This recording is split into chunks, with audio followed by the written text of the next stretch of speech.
And give you some history that most people don't know about. And if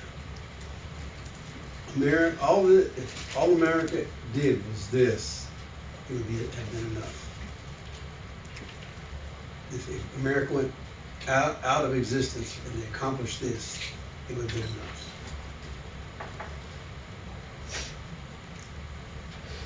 We all know that Israel became a nation in 1948 after disappearing as a nation in 70 AD. When the Roman army under General Titus leveled Jerusalem, he burned down the temple. All the gold in the temple melted down into every crack and crevice, and Roman soldiers took and pried up every stone, just like Jesus said, not one stone be left on another. To get to the gold that melted out of the temple. Mm-hmm. And that's how it fulfilled this prophecy. It ended the priesthood. It ended the sacrificial system. And over 100 million Jews were killed, and the rest were taken and sold as slaves. But that wasn't the final blow. In 135 AD, the Jews revolted again. And this time, Emperor Hadrian came in, he leveled Jerusalem, plowed it under, and salted the ground to poison it. Leveled the place. He renamed it Aelia Capitolina, and now the nation of Israel was D-E-A-D, dead. And it went out of existence for 1,812 years in 1948. 1,812 years. And no nation in the history of mankind has ever been able to come back into existence after 1,812 years. That's impossible. But that's not what God had to say about it, right? Over and over again in the Old Testament, the prophets foretold what was going to happen. Here's what Leviticus 26, verse 32 and 33 has to say. I will bring the land to desolation, and your enemies who dwell in it shall be astonished at it. I will scatter you among the nations and draw out a sword after you. Your land shall be desolate, and your cities waste. Deuteronomy 28, 64 through 67. What was the first one? The first was Leviticus chapter 26, verses 32 to 33. This is Deuteronomy chapter 28, verses 64 to 67. Then the Lord will scatter you among all peoples, from one end of the earth to the other, and there you shall serve other gods, which neither you nor your fathers have known, wood and stone. And among those nations you shall find no rest, nor shall the sole of your foot have a resting place. But there the Lord will give you a trembling heart, failing eyes, and anguish of soul. Your life shall hang in doubt before you. You shall fear day and night, and have no assurance of life. In the morning you shall say, oh, that it were evening. And at the evening you shall say, oh, that it were morning. Because of the fear which terrifies your heart, and because of the sight which your eyes see. Deuteronomy chapter 30, verse 1. Now it shall come to pass, when all these things come upon you, the blessing and the curse which I have set before you, you will call them to mind among all the nations where the Lord your God drives you. What was that? Deuteronomy chapter 30, verse 1. Here's what it continues in verses 2 through 10. And you return to the Lord and your God and obey his voice according to all that I command you today. You and your children with all your heart, with all your soul, that the Lord your God will bring you back from captivity and have compassion on you and gather you again from all the nations where the Lord your God has scattered you. If any of you are driven out to the farthest parts under heaven, from there the Lord will gather you, and from there he will bring you. Then the Lord your God will bring you to the land which your fathers possessed, and you shall possess it. He will prosper you and multiply you more than your fathers. We're seeing this now. And the Lord your God will circumcise your heart and the heart of your descendants to love the Lord your God with all your heart and all your soul, that you may live. Also the Lord your God will put all these curses on your enemies and on those who hate you, who persecuted you. And you will again obey the voice of the Lord and do all his commandments, which I command you today. The Lord your God will make you abound in all the work of your hand, in the fruit of your body, in the increase of your livestock, and in the produce of your land for good. Israel is supplying food for all over the region around where it lives. Yeah. The produce, Sure I is. mean, those trees are popping out vegetables and fruits, and all, I mean, it's just pouring out of that land right now that once was leveled flat. A dust bowl, nothing but wasteland, until the children of God returned and the land responded to their presence, in the presence of God.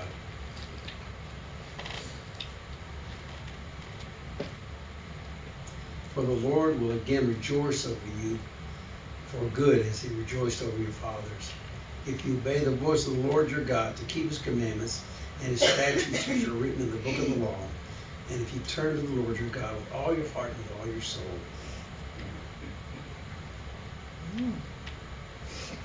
Isaiah 11, verses 11 and 12. It shall come to pass in that day that the Lord shall set his hand again the second time to recover the remnant of his people who are left from Assyria and Egypt, from Pathros and Cush, from Elam and Shinar, from Hamath and the islands of the sea. He will set up a banner for the nations, and will assemble the outcasts of Israel, and gather together the dispersed of Judah from the four corners of the earth. Now, are there four corners of the earth? Yes. There are? Mm-hmm.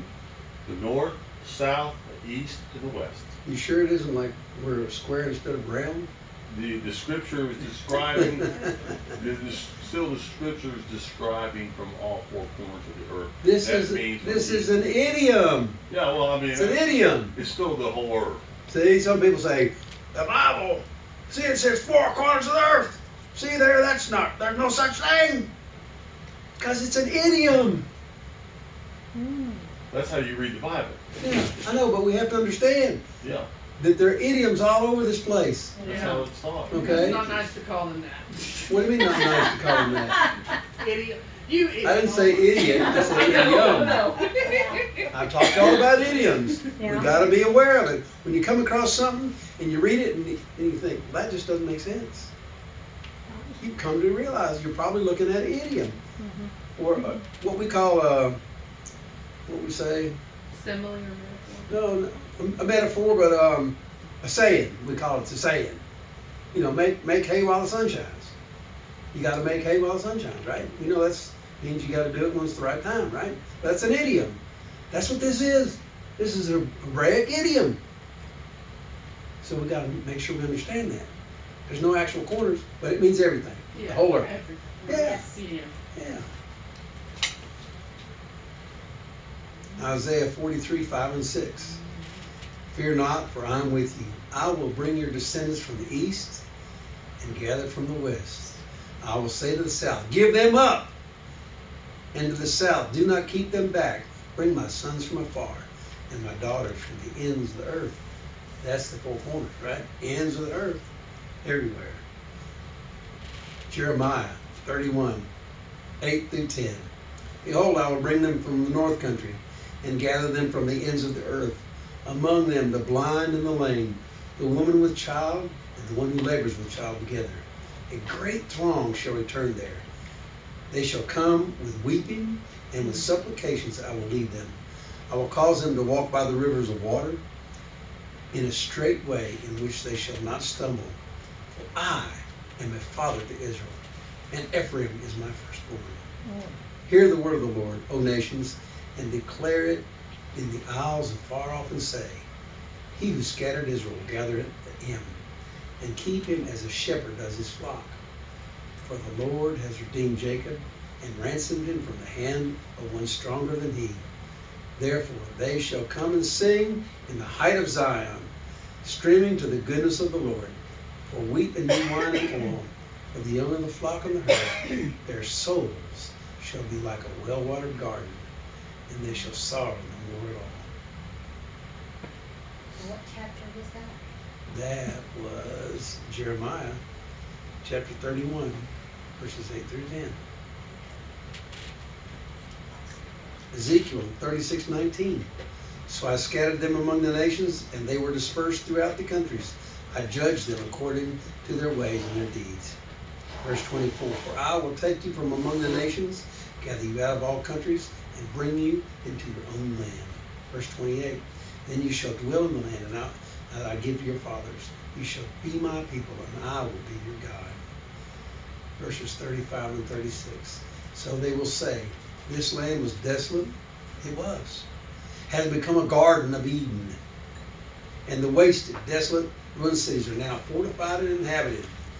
And the nations which are left all around you shall know that I, the Lord, have rebuilt the ruined places and planted what is desolate. I, the Lord, have spoken it, and I will do it. And we have seen every one of these scriptures fulfilled in our very eyes. And there's more. Ezekiel chapter 37, I can read a whole bunch there. The whole chapter of 37. Hosea 3, 4, and 5. For the children of Israel shall abide many days without a king or prince, without sacrifice or sacred pillar, without ephod or teraphim. Afterward, the children of Israel shall return and seek the Lord, their God, and David, their king. They shall fear the Lord and his goodness in the latter days. Are we in the latter days? Yepers, we are. Zechariah 2:12. And the Lord will take possession of Judah as his inheritance in the Holy Land, and will again choose Jerusalem. Did the Jews get back Jerusalem in 1967? Yepers. Gosh, Zechariah 8, 7 and 8, Zechariah 8, 11 through 15, Zechariah 8, 22 through 23, Zechariah 12, 6 through 9, Amos 9, 11 through 15. I could read on and on and on. All the Old Testament prophets, all of them described how this was going to be. And we are alive here today to see it. If nothing else, if anybody wants to try to prove that the Bible is false, let's just look at these scriptures and look what's over there in Israel today. Duh. They have returned. Just as the prophets foretold. How did this happen?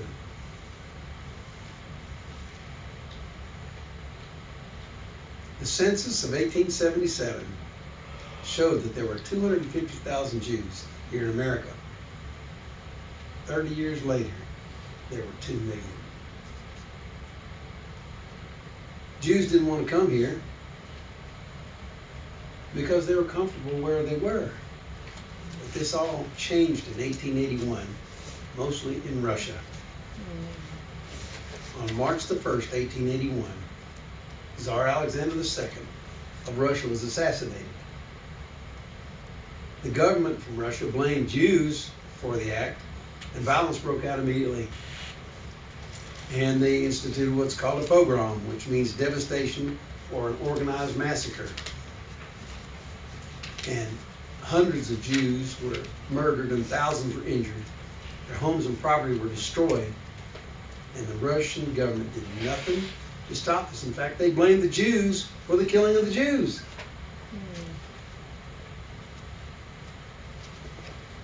Life in Russia became horrible, but it even got worse on May 3rd, 1882, when the government acted what was known as the May Laws, which was totally directed at the Jews. And this is what it said. Jews were forbidden to settle outside of towns. They were not allowed to purchase land or own houses. They were not allowed to relocate.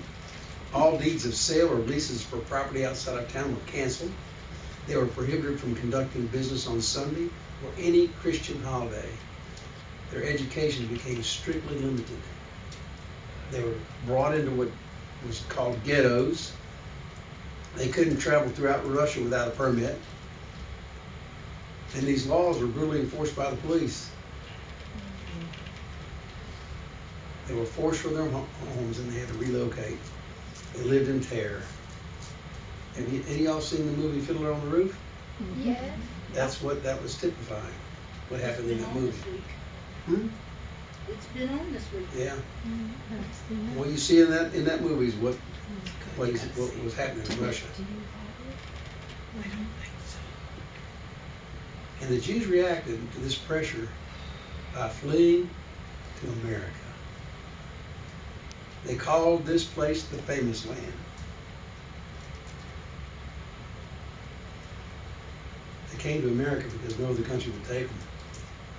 The Jews literally walked out of Russia into Europe, and they were shunned, and their acceptance was refused there. But they knew if they could get to America, they'd be accepted. Mm-hmm. See, this all goes all the way back to our very beginning of the founding of this nation. Here's a quote from George Washington in 1790. May the children of the stock of Abraham who dwell in this land continue to merit and enjoy the goodwill of the other inhabitants, while everyone shall sit under his own vine and a fig tree, and there shall be none to make him afraid. Make that into a prayer. It's a direct quote from Scripture. Micah 4, chapter 4, verses 3 and 4. He shall judge between many peoples, and rebuke strong nations afar off.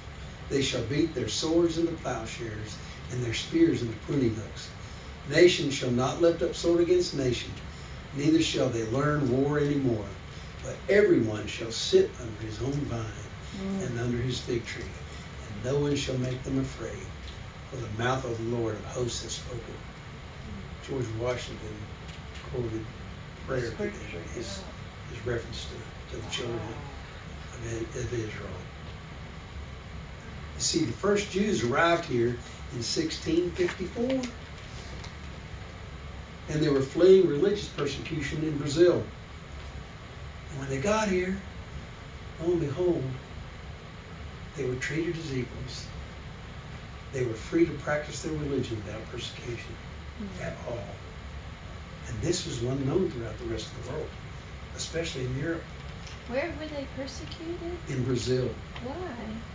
Religious persecution. Because God scattered them, and while they were there, they were going to be persecuted. Yep. No matter where they went. God's chosen people, they're the enemy's chosen people. God Try to foretold it. destroy. Well, all that scripture we just read. You're going to be troubled. You're going to be in fear everywhere except God rose up a country. I'm not done with the lesson. In the history of the United States, the government has never attacked the Jews, nor have there been any sanctioned attacks by any religious organizations.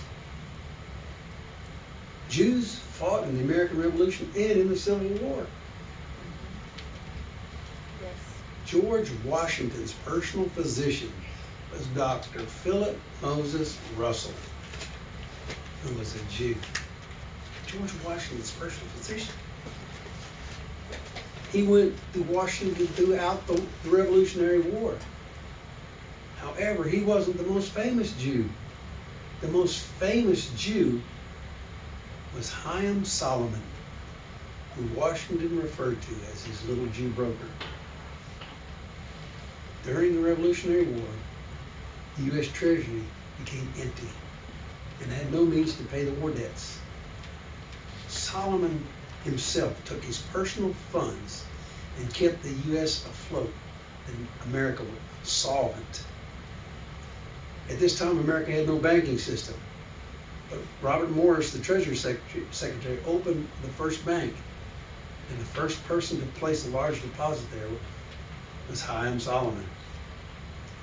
He made many personal loans at no interest to many leading Americans in the Revolution. He was the first person responsible for the establishing of credit of the United States in Europe by backing the loans that America received. A Jewish man. The Continental Congress appointed him, quote, the official broker to the Office of Finance of the United States. Sadly, he died at the age of 45 Wow. in 1785 as a result of sickness, contracted while he was in British prison in 1776, and he died penniless. The exact amount of money that the U.S. government owed him it could never be determined because all the records were destroyed in 1814 when the British came in and burned Washington, D.C. in War 1812. Congress did conduct an investigation, and they determined that what he gave America was approximately $656,000. If you took that today and made it in today's money, it'd be about $18 million in today's currency. But back then it was a huge amount of money. See, Solomon was a huge patriot, a true patriot, and gave his all to America. And he literally saved America from financial collapse. In 1975, the U.S. issued a commemorative stamp in his honor. On the back of the stamp it stated, quote, "Financial businessman, hero, and broker Chaim Solomon was responsible for raising most of the money needed to finance the American Revolution and later saved the new nation from collapse." Wow.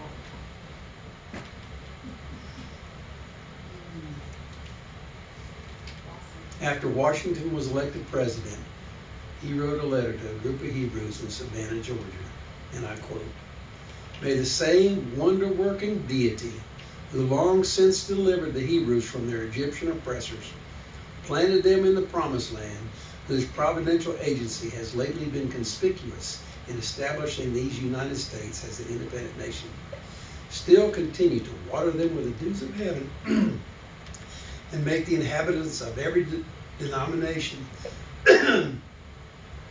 participate in the temporal and spiritual blessings of that people whose God is Jehovah." You see, America is completely unique in their treatment of Jews when compared to the tyrants of Europe, who inflicted the horrors of the Jewish race throughout the ages. Now I'm returning back to 1882, and I read a quote. I'm reading a quote from Mary Anton, a Russian Jew who escaped to America. Quote, "America is in everyone's mouth. Businessmen talked over it, over their accounts. Market women made up their quarrels that they might discuss it from stall to stall. People who had relatives in the famous land went around reading their letters for the enlightenment of less fortunate folks. Children played at immigrating. Old folks shook their sage heads over the evening fires and prophesied no good for those who braved the terrors of the sea and the goal beyond it. But all talked about it. Tens of thousands of Jews flooded west into Germany, having no idea how to get to America. But European Jews helped them. And this migration turned out to be one of the largest in the history of our country, equaling that of the Irish immigration of the 1840s and 1850s. The vast majority of these Jews entered America in New York Harbor at the Statue of Liberty.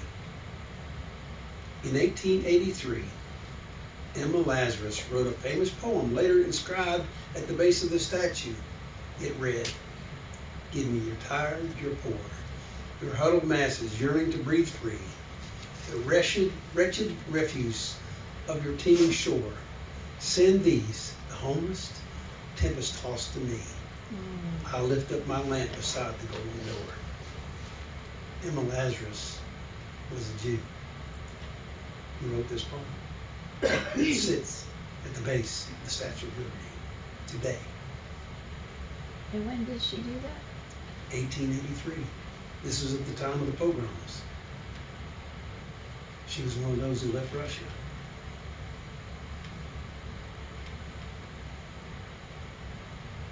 The world looked on and referred to America as the New Jerusalem for Russian Jews. In November 1881, in the American-German newspaper called The Puck, displayed a cartoon which depicted the Atlantic Ocean splitting wide as the Russian Jews walked across, being led by Uncle Sam, who is depicted as a modern Moses. It's in the newspaper. Y'all You see, the pogrom of 1881 and the May laws of 1882 were the catalyst for the reestablishment of Israel. A small amount of Jews returned to their homeland, but the vast majority came here. And the Jews flooding into America had a profound effect on the American church.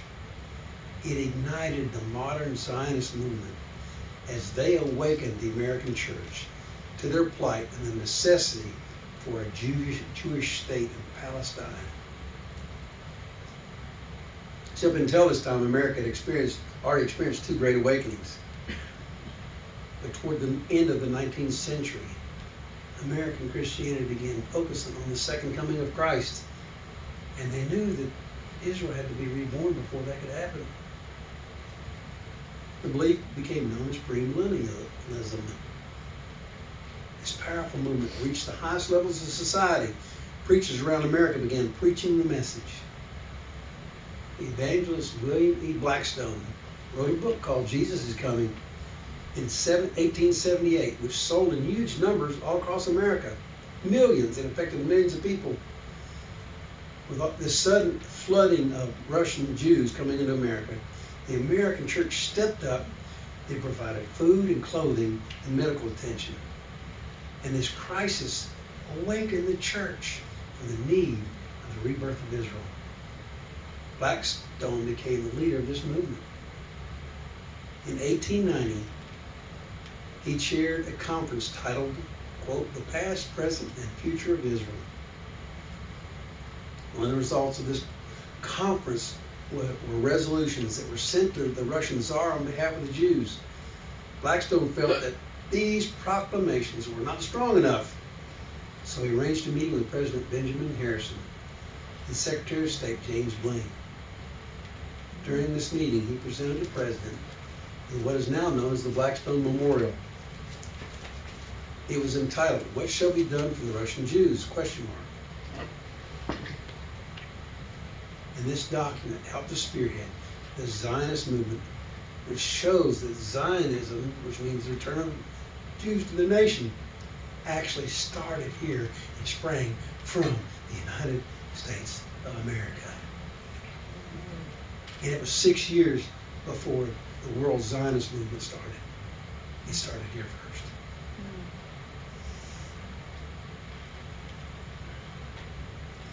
In the memorial suggested that Palestine become Jewish homeland. At that time, the land was owned by poverty-stricken Turkey. And the combined wealth of the world Jewry was thought that maybe they could combine it and just go buy vast tracts of land from Turkey. It didn't work out.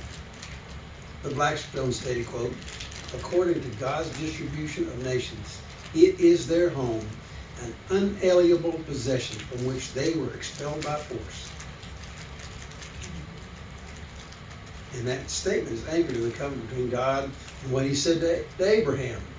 This is your land, from the Nile to the Euphrates. God deeded him that land, didn't he? Yes. God owns the earth, right? He is not only the landlord, he's the Lord of the land. And when he says it's yours, guess what? It's yours.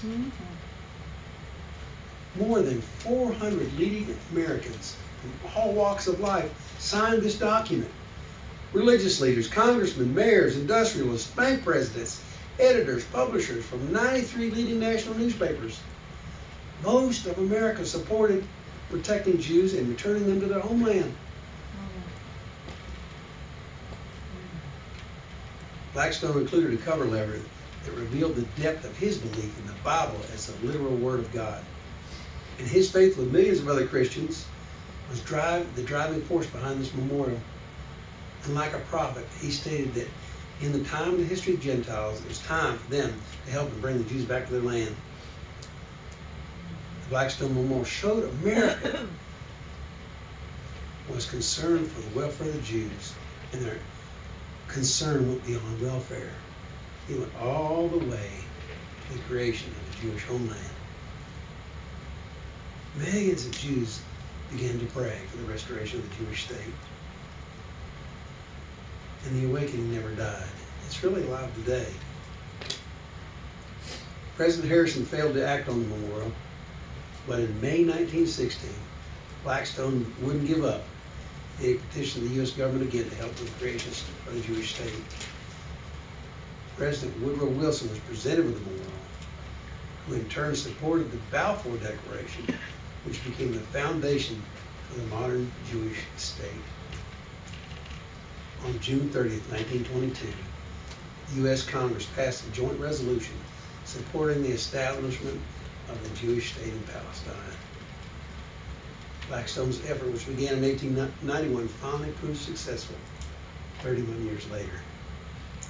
In 1922, the League of Nations convened a conference which gave Great Britain the responsibility of overseeing the Jewish state in Palestine, which was called the British Mandate of 1922. 26 years later, Israel became a nation once again as a result of this man's work, which began right here in the United States of America.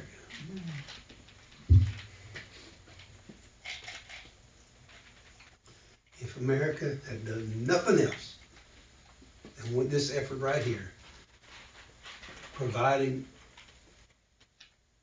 a safe space for these Jews to come to,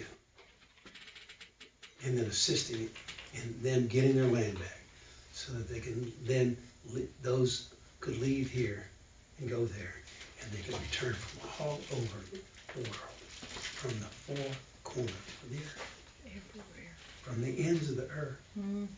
They could come. It started right here.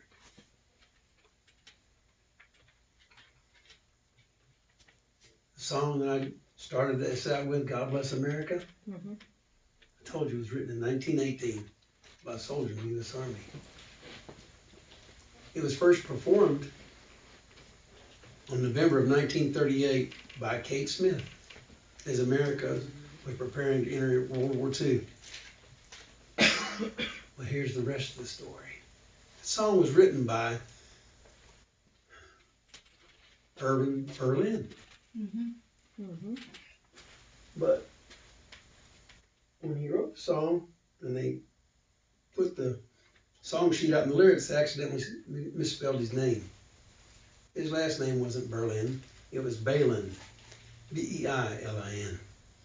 See, he was born from his parents. His father's name was Israel Balin. He was born on May 11th, 1888 in Russia. He moved to New York City in 1893. His mother's name was Lena. And the last childhood memory he had was lying on the side of the road on a blanket, watching his house burn, and by morning it was a pile of